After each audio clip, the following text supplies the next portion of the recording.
Mereka ni ditidurkan oleh Allah di dalam gua sinina adada, iaitu beberapa tahun yang lama tempohnya ataupun beberapa tahun yang banyak jumlahnya. Adada tu jadi na'at, jadi sifat bagi sinin, sifat bagi tahun. Baik, bila kata mereka ni ditidurkan di dalam gua, berapa lama mereka tidur? Ada dalam ayat 25. Boleh rujuk ayat 25. Walabisu fi kahfihim salasami'atin sinina wazdadu tis'a. Dan kami tidurkan mereka di dalam gua tersebut selama 300 tahun dan kemudian ditambah 9. Maksudnya 300 tahun dan satu lagi 309 tahun. Baik, di sini ada perbahasan dan perbezaan pandangan di kalangan alim ulama. Cuma banyak yang didapati di dalam kitab-kitab tafsir, dia merujuk kepada persoalan masa dan timing, perkiraan masa dan waktu. Yang 300 tahun ialah perkiraan masa berdasarkan kitaran dan peredaran pergerakan matahari, yang kita panggil lunar system. Kita panggil tahun syamsiyah. Manakala 300 tambah 9, 309 tahun adalah kiraan waktu masa berdasarkan kitaran ataupun peredaran bulan, yang kita panggil lunar system, tahun Qamariyah. Kenapa jadi demikian? Kerana setiap 100 tahun syamsiah, 100 tahun ikut kiraan matahari, perlu ditambah 3 tahun kalau ikut peredaran dan kitaran pergerakan bulan. Jadi 100 tahun syamsiah akan jadi 103 tahun qamariyah. 200 tahun syamsiah akan jadi 206 tahun qamariyah. Dan 300 tahun syamsiah akan jadi 309 tahun qamariyah. Kenapa disebut 300 dan ditambah 9? Dia bukan datang informasi ni 309 tahun terus. Kerana nak bagi adanya perbezaan di antara kitaran peredaran bulan dan ikut kitaran peredaran matahari. Dan ada juga pandangan-pandangan yang mengaitkan bilangan tahun itu dengan cara mereka tidur. Yang 300 tahun itu mereka tidur dalam keadaan tetap. Manakala yang 9 tahun ialah sewaktu Allah membolak-balikkan mereka ke kiri dan ke kanan. Ada juga pandangan demikian. Okey, yang jadi peliknya bagaimana mereka ditidurkan oleh Allah. Yang ni special. Sebab tu dalam ayat 18 Allah menyebutkan watahsabuhum aiqazan wa hum rukud. Betul apa? Kamu menyangka mereka itu jaga. Kamu menyangka mereka itu sedar. Hakikatnya wahum rukudun. Mereka tidur dalam keadaan nyenyak, dalam keadaan pulas, atau bahasa kampung kita panggil tidur hak sedap sungguh. Kenapa Allah sebut kamu menyangka mereka jaga, mereka sedap? Sebab ada riwayat yang menyebutkan Allah menidurkan mereka dalam keadaan bukan seperti kita tidur. Iaitu Allah menidurkan mereka dalam keadaan kelopak mata terbuka. Mereka tidur, tapi kelopak mata tu tak tertutup. Tidur dalam keadaan kelopak mata terbuka. Lagu mana? Kita tidur pejam mata. Kita tidur ada hak kata macam tadi. Separa terbuka, separa tertutup. Tapi hak ni terbuka. Jadi kamu menyangka kalau lihat mereka tu, tak tidur ni. Jaga ni. Nampak macam berfikir ni. Merenung jauh ni. Tapi hakikat mereka tidur. Sebab tu ayat di belakang tu, sekiranya kamu melihat dan nampak mereka, kamu akan menjadi gerun, takut dan melarikan diri daripada mereka. Kalau boleh tengok keadaan mereka tidur masa tu.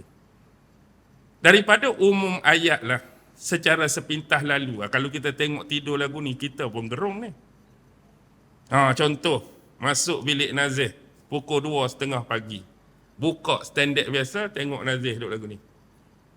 Standard Tiba-tiba buka nazih duduk gini. Aku nazih. 2:30 pagi. Bukan dia ni. Buka tengok. Nazih kau siapa lah ni? Kau benda lain masuk tubuh dia. Kita jadi macam-macam. Kita tak tahu keadaan yang sebenar. Wallahu alam. Tapi Allah habaq info di sini, kamu sangka mereka jaga. Mereka sedar. Tapi mereka tidur.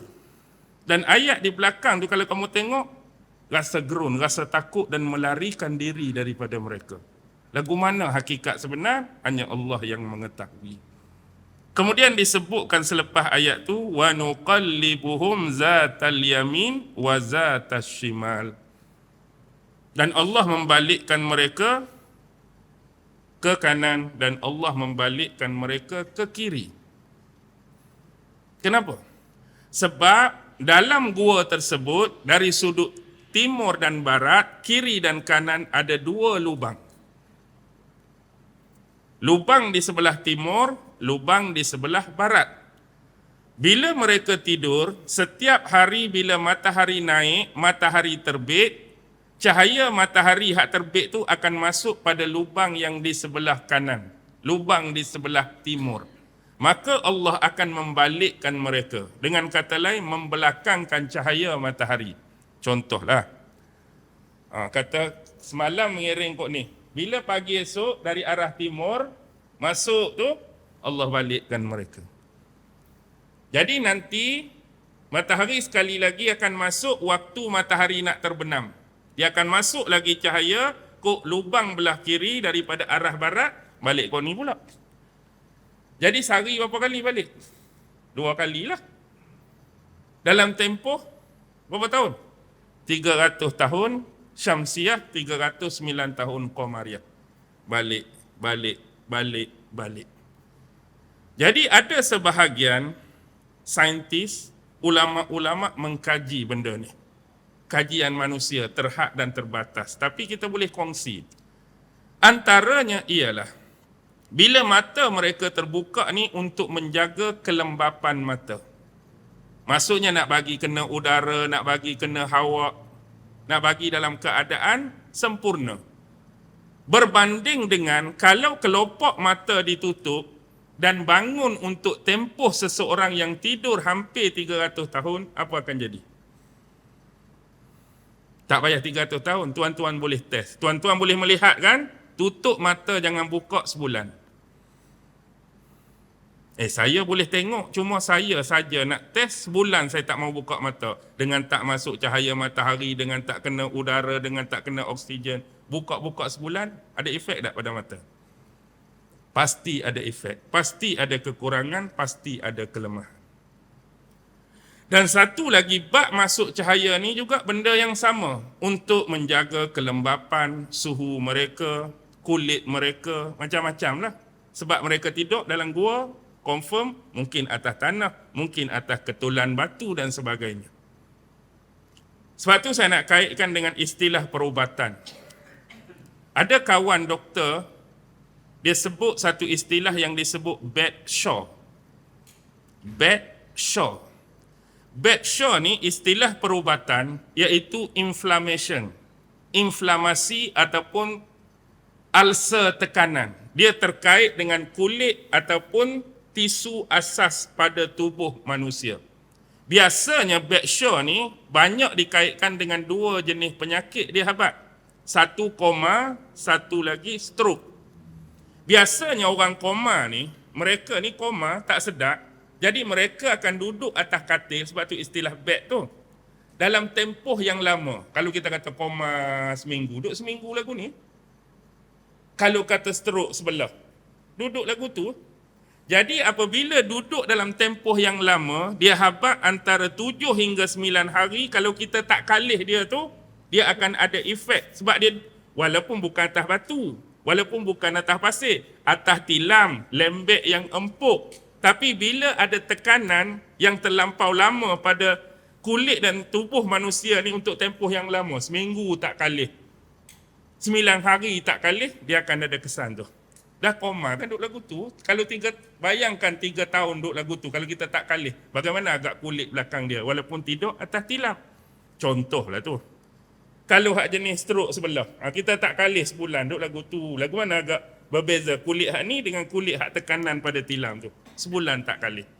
Mungkin pendarahan, aliran darah dia mendak pada satu-satu juzuk tubuh tertentu, tak mengalir sebagaimana biasa. Sebab itulah backshaw ni, misi tu akan diarahkan, lama mana dah kena kalih, lama mana dah kena kalih, untuk jaga benda tersebut. Bayangkan kalau mereka tidur tetap 300 tahun. Secara biasalah, hak kata Allah nak bagi karomah, Allah nak bagi bentuk kelebihan pada mereka terjaga tu, Allah boleh buat tak kalih pun mereka akan terjaga. Tapi nak kait dengan hubung isu ni, bayangkan secara biasa. 300 tahun tak kalih. Suruh kita lah. 300 tahun. Kita tengok hak kanak-kanak yang Allah bagi kecacatan, hak jenis tak boleh bangun, duduk atas tilam. Tak bukan kata puluh-puluh tahun. Umur 9 tahun, tengok lagu mana tubuh mereka jadi. Tak sempurna, tak ada zat, tak ada gizi, hak jenis duduk atas tilam. Jadi ni membayangkan kepada kita kelebihan yang Allah bagi. Dan dia ada terkait dengan ayat seterusnya ni. Kenapa demikian? Baik, kita baca. Summa ba'athnahum. Sampai satu waktu, satu tempoh yang dikehendaki oleh Allah, mereka ini kami bangkitkan kembali. Kami sedakkan kembali daripada tidur mereka. Sampai masa dah. Yang Allah hendak, maka dibangunkan mereka. Bila bangun saja, lina'lama ayyul hizbaini ahsa. Untuk kami mengetahui ataupun untuk kami menguji siapakah di antara dua kelompok, dua golongan ahsa. Ahsa ni dalam bahasa Arab kalimah asal dia batu, batu kerikil macam tepi jalan tu. Tapi sebab orang dulu menggunakan batu sebagai objek dan alat mengira, maka ahsa ni diterjemahkan siapakah yang lebih tepat kiraannya. 5 labisu amada. Tentang berapa lamakah mereka tidur di dalam gua tersebut. Okey.